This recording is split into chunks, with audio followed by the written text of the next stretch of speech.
এবার অনেক নাটকীয়তা এই জাতিসংঘের অধিবেশনকে ঘিরে। গাজা ইস্যুতে আরব দেশগুলো চেপে ধরছে ট্রাম্পকে। ট্রাম্প বলছেন যে আমি একটা শান্তি প্রস্তাব বাস্তবায়ন করব।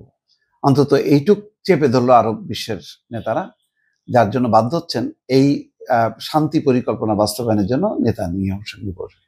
এটা তো গেল একদিকে। অন্যদিকে বাংলাদেশের ঘটনাগুলো আর নাই বলি, কিন্তু বড় ঘটনা ঘটায় দিছে কলম্বিয়ার প্রেসিডেন্ট। তিনি একেবারে জাতিসংঘের সদর দপ্তরের সামনে ফিলিস্তিনিদের পক্ষে যে বিক্ষোভ সমাবেশ সেখানে অংশ নিয়ে সেখানে আমেরিকার সৈন্যদেরকে বলছে যে তোমরা মানবতার পক্ষে কাজ করো, তোমরা উল্টা ইসরায়েলের দিকে বন্দুক ধরো।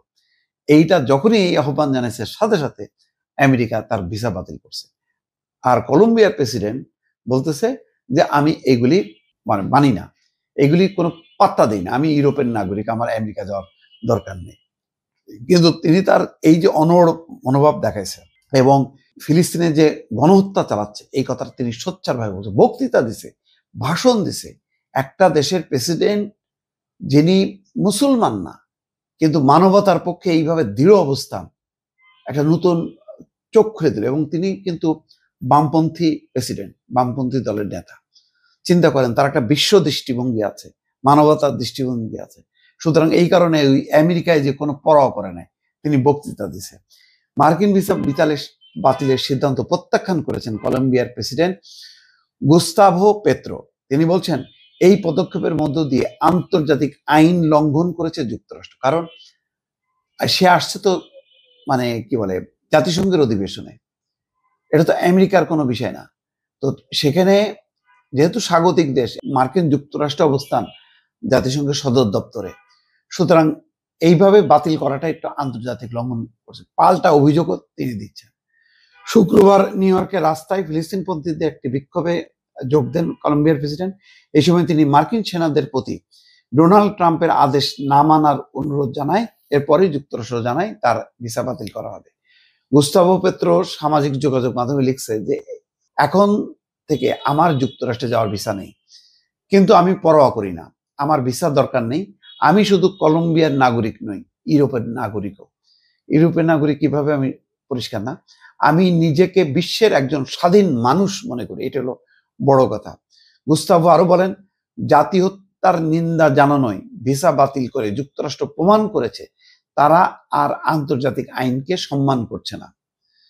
গাজায় জাতি হত্যার অভিযোগ বরাবরই অস্বীকার করে আসছে ইসরায়েল। দেশটি বলছে হামাসের হামলার পর থেকে তারা আত্মরক্ষা করছে।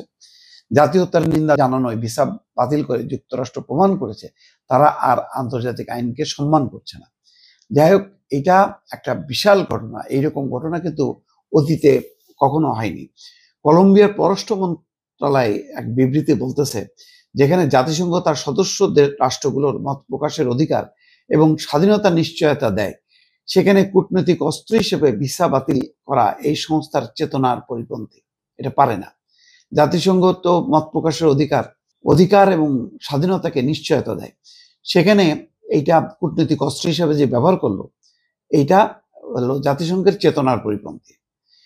ট্রাম্প দ্বিতীয় মেয়াদে ক্ষমতায় আসার পর থেকে কলম্বিয়া এবং যুক্তরাষ্ট্রের দ্বিপক্ষীয় সম্পর্কে টানাপোড়েন চলছে। চলতি বছরের শুরুতে পেত্রো যুক্তরাষ্ট্র থেকে বহিষ্কৃত মানুষদের দেশে ফেরত পাঠানোর ফ্লাইট বন্ধ করে দেন, ফলে যুক্তরাষ্ট্র শুল্ক এবং নিষেধাজ্ঞার হুমকি দেয়। পরে অবশ্য দুপক্ষের মধ্যে একটা সমঝোতা হয়। চলতি বছরের জুলাইয়ে পেত্রো অভিযোগ করেন মার্কিন কর্মকর্তারা তার দেশে অভ্যুত্থান ঘটানোর ষড়যন্ত্র করছে। এরপর উভয় দেশ তাদের রাষ্ট্রদূতকে প্রত্যাহার করে নেয়। ওয়াশিংটন অবশ্য এই অভিযোগকে ভিত্তিহীন উড়াই দিচ্ছে। এর আগে 2024 সালে পেত্রো যুক্তরাষ্ট্রের ঘনিষ্ঠ মিত্র ইসরায়েলের সঙ্গে কূটনৈতিক সম্পর্ক ছিন্ন করে এবং দেশটিতে কয়লা রপ্তানি নিষিদ্ধ করে। দেখেন কতখানি সে, এখানে কিন্তু কোনো ধর্মীয় তার কোনো স্বার্থ নেই, সে আন্তর্জাতিক মানদণ্ড দেখছে যে ইসরায়েল যেটা করতেছে এটা মানবাধিকারের পরিপন্থী কাজ করছে। সুতরাং ওই দৃষ্টিকোণ থেকে সে ইসরায়েলের বিরুদ্ধে নামছে। যুক্তরাষ্ট্রের সম্মান করা উচিত এই প্রেসিডেন্টকে। দর্শক।